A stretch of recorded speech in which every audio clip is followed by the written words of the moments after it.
How's it going, my truant people? DrSlaking, the Slacking Doctor, back with playoffs for the NPL Minors, and this week we are going up against Ultraplayer and his West Virginia Miniors, I believe it is. I might be wrong, but I'm pretty sure that's right.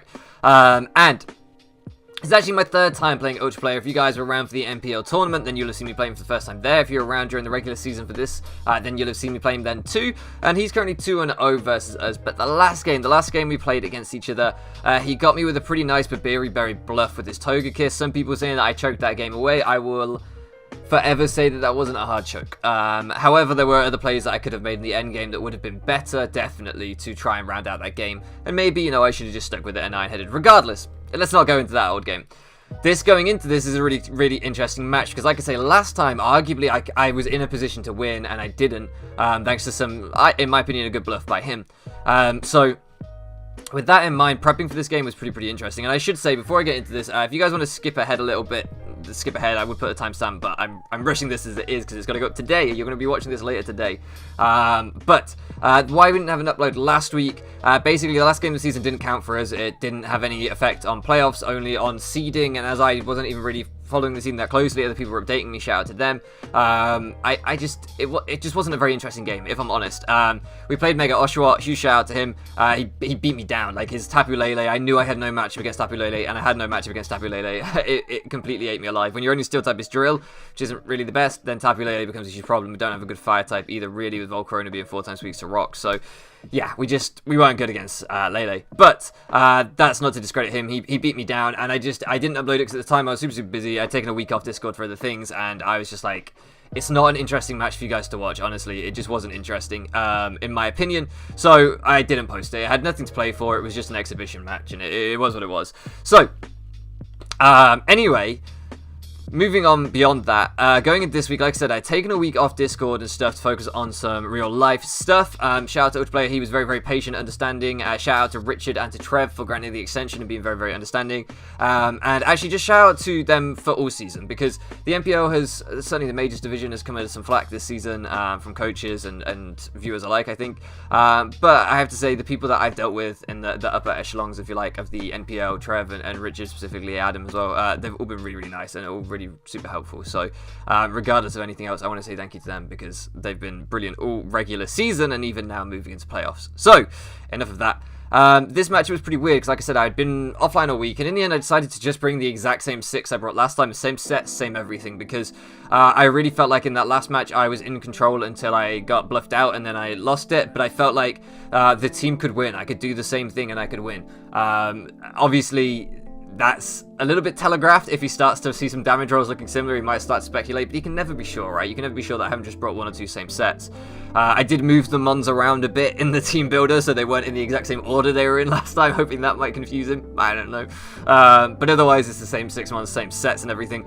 Partially because I didn't have a ton of time to test and mark and everything else, but also partially just because I believed that this team could win. So this time, looking at his team, let's actually jump into this. He doesn't bring the Mimikyu, which is huge because the Mimikyu basically put him in a position to win the game last time after I switched out Excadrill.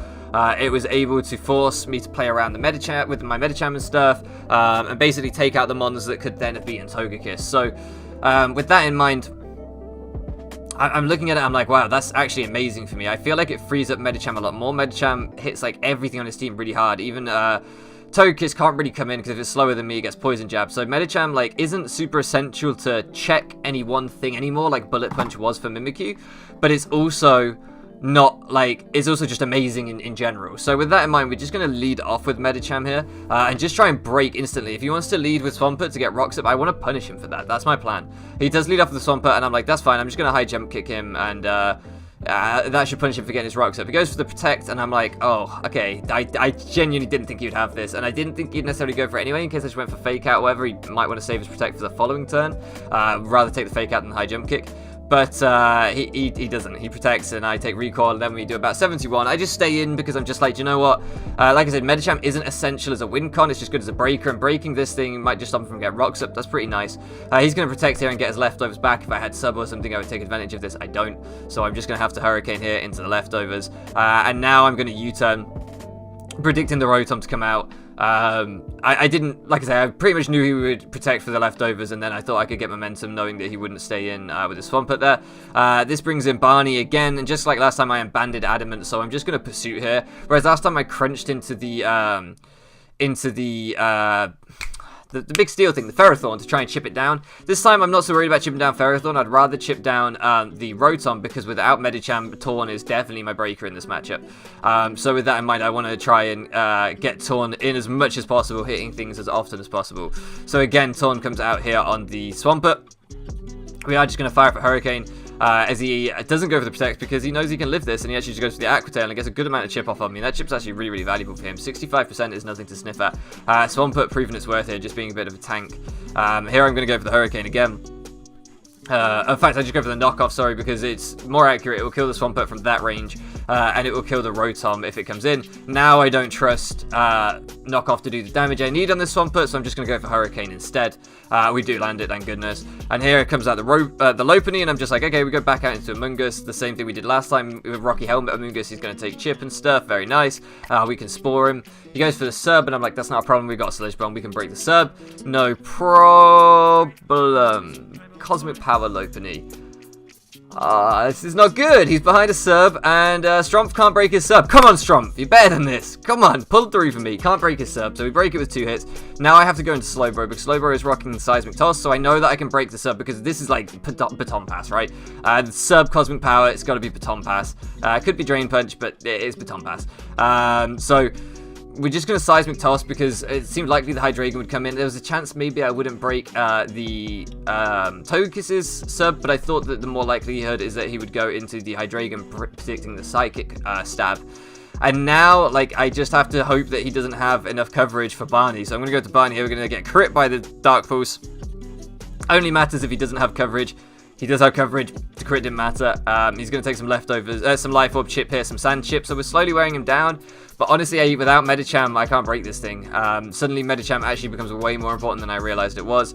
So here, I'm just going to go into Amoonguss, and I was going to Spore him here, but then I realized that that's not even really reliable. Like, I'm banking on so many sleep turns if I Spore him here that I can't do that. So I have to just Toxic him here, and instead, like, make him go down to Sand plus Life Orb plus Toxic. And if he has Roost, he has Roost. Here, I'm going to go into Skyward, because if he has Roost, I predict him to go for it here. And I want to get Skyward in so that I can, like, U-turn him or something, but he actually just goes for the Dark Pulse, and I'm like, that's fine. I really didn't want Torn to go down, but it did. I've got the S on Skywards again. Strumpful's going to be mad with me. Oh, it's because it's the old team, Strumpful. That's why I've got the S on Skywards. I'm sorry. Here we're just going to go into Drill and Quake, because we are Mold Breaker, so it doesn't matter that he's Levitate. This is going to give him the Togekiss for free, but to me that seems better than giving him anything else for free. So, and I'm still looking at Drill like it can win this game. If we can maybe whittle down either the Togekiss to the point where that's broken, or the Ferrothorn to the point where it's in Iron Head range and I don't have to take too much recoil and stuff, that would be great. But actually he just goes for Nasty Plot with his Togekiss.